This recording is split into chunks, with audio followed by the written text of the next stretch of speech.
안녕하세요. 도리쌤의 그림책강입니다. 네, 오늘은 272번째 시간이고요. 제가 오늘 준비한 그림책은 노아의 방주입니다. 노아의 방주는 지난주에 소개해드린 작품 야후 비온다의 작가인 피터 스피어입니다. 네, 작품의 특징은 성경 그림책이고요. 성경 그림책이지만 제가 보기에는 포스트 모던 그림책으로서의 특징을 가지고 있는 성경 그림책입니다. 야코부스 레비우스의 시가 실려 있고요. 그림 전체적으로는 아주 세밀하게 그려져 있지만 아주 따뜻한 정감 있는 그림을 그리고 있습니다. 작가 소개는 피터 스피어는 칼테꽃 메달과 칼테꽃 안억, 크리스토퍼상 등등을 수상하신 수상작가입니다. 추운 밤의 여우가 노아의 방주, 온 세상 사람들, 오늘은 크리스마스, 신나는 일 없을까? 야호 비온다. 야호 비온다는 지난주에 소개해드렸고요. 노아의 방주는 칼테꽃 메달을 받은 작품이죠. 그래서 내용을 보면 사람들의 사악한 마음과 행동을 보시고 하느님이 땅 위에 모든 것을 쓸어버리기로 결심하셨다. 그러나 노아만은 하느님 말씀을 믿고 따르며 옳은 일을 하며 살아가는 것을 보시고 노아에게 방주를 만들고 가족과 모든 생명을 한 쌍씩 방주 안으로 데리고 들어가라고 말씀하셨다. 누가 이렇게 말씀하셨다고요? 하느님이요. 하느님께서 이렇게 말씀하셨으며 그 후에 어떤 일이 일어났을까요? 발문입니다. 친구들은 노아의 방주라는 말을 들어본 적 있나요? 교회 다니시는 분이나 성당 다니시는 분은 이런 얘기를 들어본 적 있을 것 같아요. 근데 그 외 친구들은 노아의 방주가 뭐지? 하는 생각을 할 것 같습니다. 그 다음 친구들은 높은 산까지 물에 잠겼다면 어떤 일이 생길 것이라고 생각하나요? 우리가 살고 있는 이 세상에서 높은 에베레스트 산까지 물이 찼다 하면 다 잠기는 거죠. 네. 그럼 어떤 일이 생기나요? 어떤 일? 다 죽는 거죠. 그럼 물속에서 살아가는 동물들은 살아있을 거고, 나머지는 다 죽지 않을까요? 자, 앞표지와 뒷표지입니다. 양쪽 펼침면으로 되어 있습니다. 이 그림 뒷표지와 앞표지가 모두 연결되어 있는 거죠.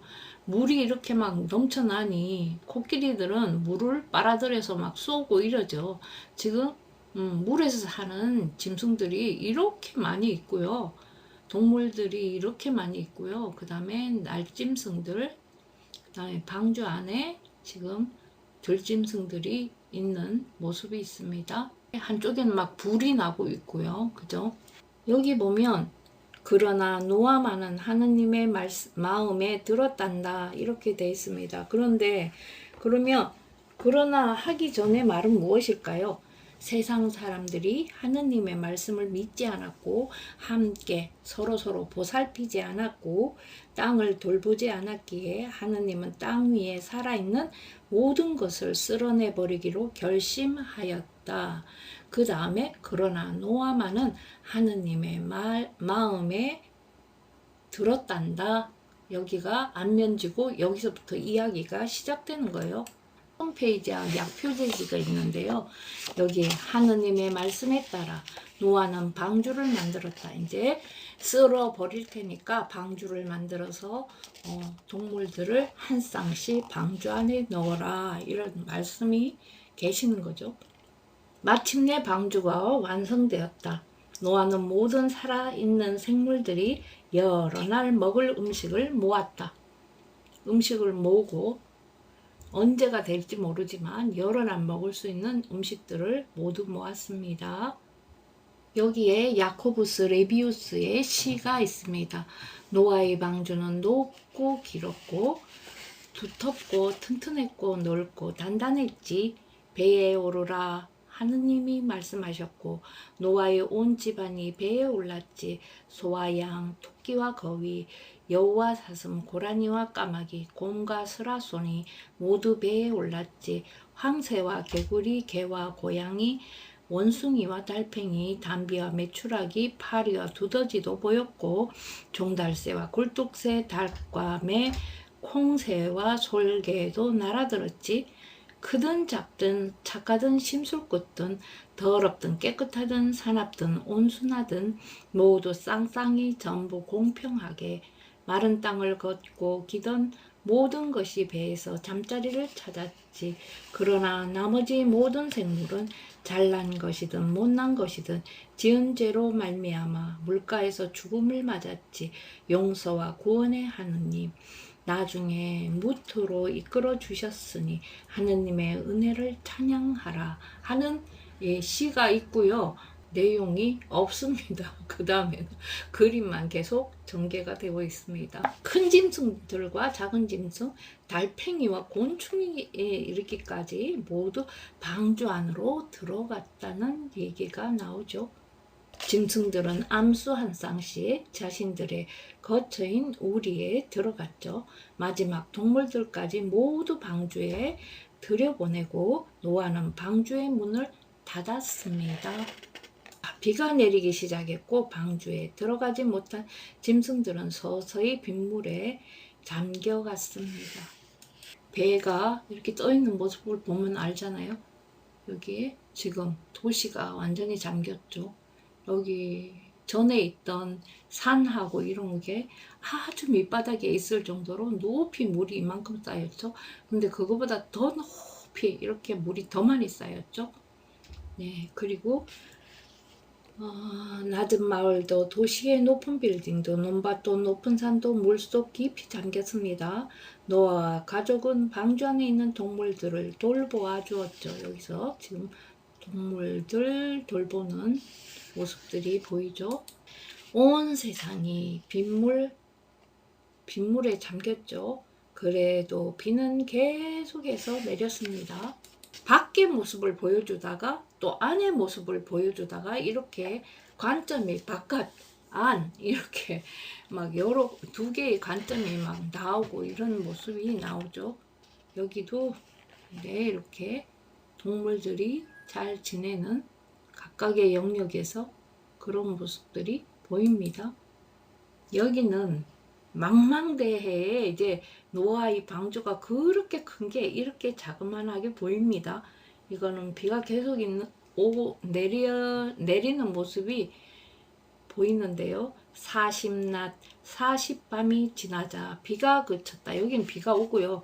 여기는 지금 이쪽 페이지는 비가 안 오는 모습이 그려져 있습니다.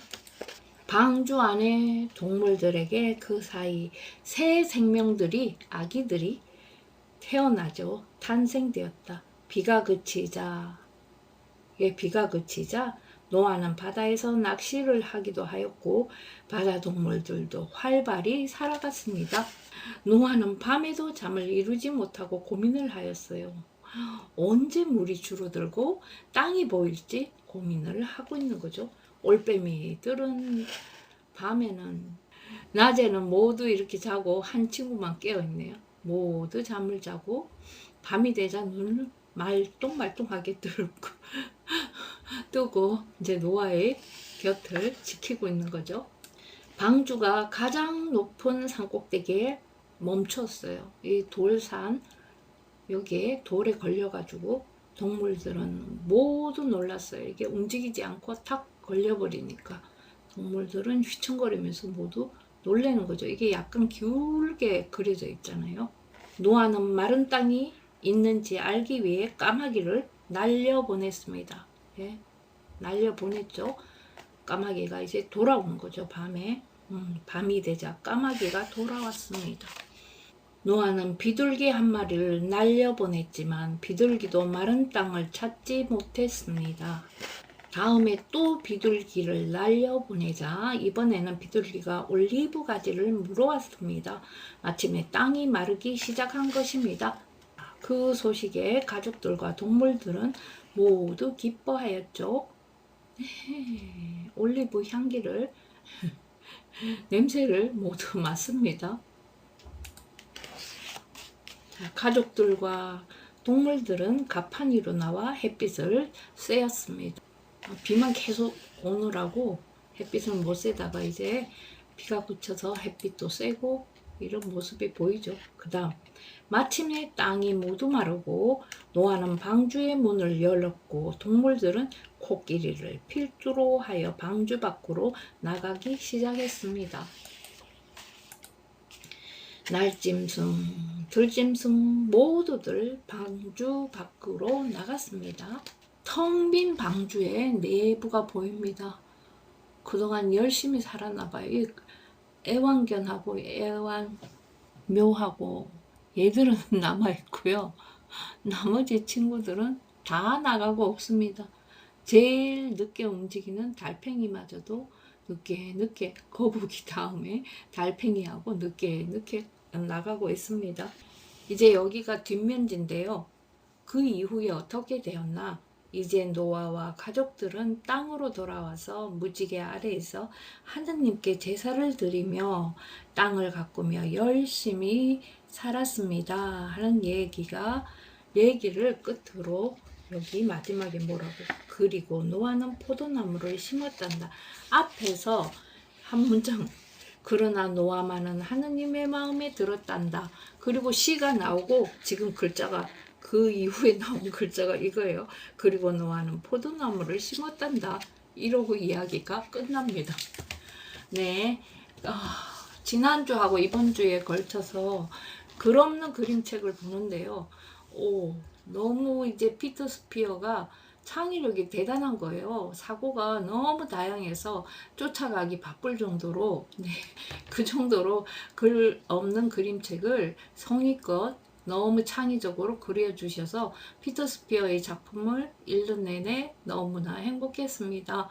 네, 저는 또 다음 주에 찾아뵙겠습니다. 고맙습니다.